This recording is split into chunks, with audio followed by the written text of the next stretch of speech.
Paul Ryan launches digs at Trump, Democrats in charity dinner speech. Speaker of the House Paul Ryan took jabs at both Republicans and Democrats Thursday night at the annual Alfred E. Smith Memorial Foundation dinner in New York City, but some of his pointed barbs took aim at President Trump. "I know last year at this dinner Donald Trump offended some people with his comments which critics said went too far," Ryan joked.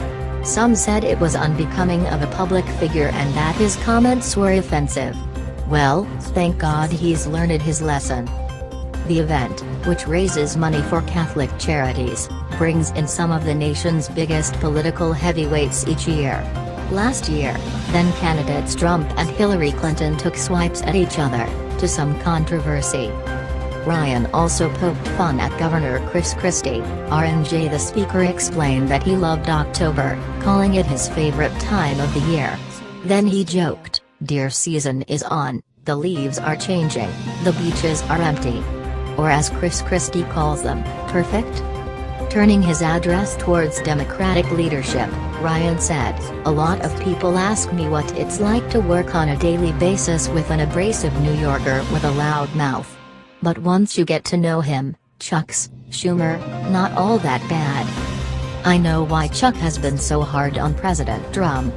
It's not ideological, Chuck is just mad he lost his top donor," Ryan said of Trump, who in past years donated to the Democratic Party.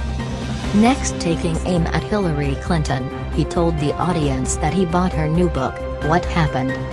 "This sums up today's politics perfectly," Ryan said. "She took 8 months, writing 10 hours a day, to explain what happened in 512 pages.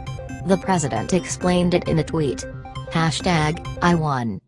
He later mocked former White House chief strategist Steve Bannon, who had a prominent and influential role within the Trump administration. Ryan said that since Bannon resigned from office, he's now second in line of succession. The speaker then quipped that Bannon said Ryan was born in a petri dish at the Heritage Foundation. "This is amazing, no one knew Steve believed in science." Before he finished on a more serious note, mentioning the recent hurricanes, wildfires and the massacre in Las Vegas, Ryan also said he was learning that becoming Speaker of the House is a stepping stone to becoming ex-Speaker of the House. At last year's dinner, Trump was jeered when he quipped that Clinton was so corrupt she got kicked off the Watergate Commission. Clinton shot back, saying she understood Trump was leery of teleprompters because they can be difficult to follow, and I'm sure it's even harder when you're translating from the original Russian.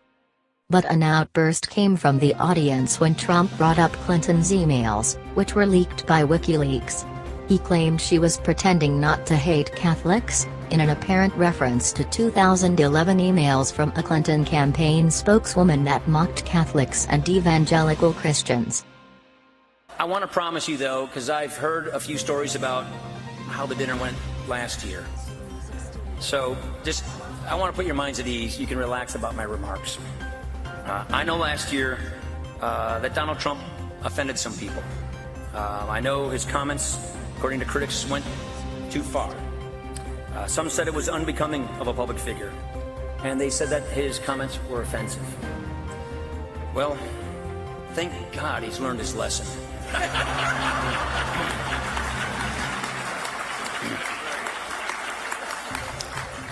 A lot of people, they ask me, guy from Wisconsin, what's it like to work on a daily basis with an abrasive New Yorker with a loudmouth?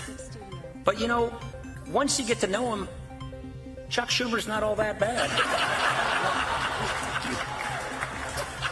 I know why he's been so hard on the president, actually. It has nothing to do with ideology. You see, Chuck's mad that he lost his top donor. But,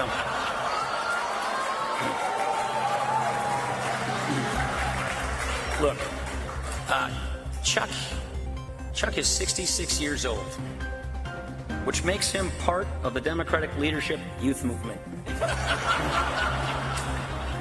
Now, he's not even here, so I feel like I need to apologize, probably for that last joke. At one point, I did want to repeal and replace it, but I couldn't get that through the Senate. So when you take a look at where we are this year, Just think about it for a second. Think about all that has happened since the last Al Smith dinner.